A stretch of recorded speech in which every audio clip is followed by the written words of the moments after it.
A high-profile case from Texas, the death of Breonna Aguilera, who Austin police say jumped to her death, though her family disputes that claim. Both stories underscore a mental health crisis among youth. Dr. Patricia Daza, Director of Psychological Services with Menninger, joins me now to talk about some of those warning signs parents should watch out for. Good morning, and thanks for joining us. Good morning. Thanks for having me. So first, though, tell us what makes teens so prone to suicide? I think right now teens are facing so many pressures in our daily lives, and I think exactly with achievement and things that they're having to do in social media, it's just becoming quite overwhelming for them. Very stressful situation that they're living in nowadays. And do they often feel like they can talk to their friends or parents? Who are they turning to? You know, this is the challenge, that this is a topic that's very difficult to talk about in general, and so sometimes they're unsure who they can talk to safely. And so it's important for parents to be aware and on guard as they're seeing different symptoms in their teens.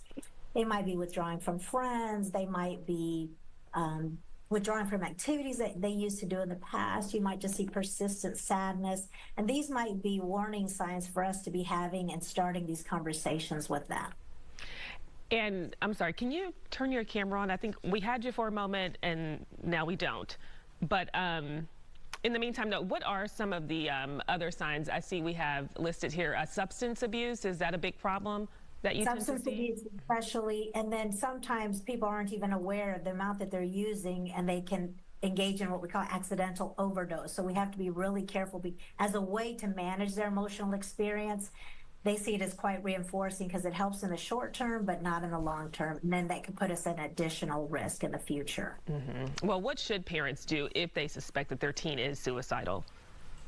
So the advice that we say is to really have a frank and open conversation about suicide. And that can be a very difficult topic to discuss.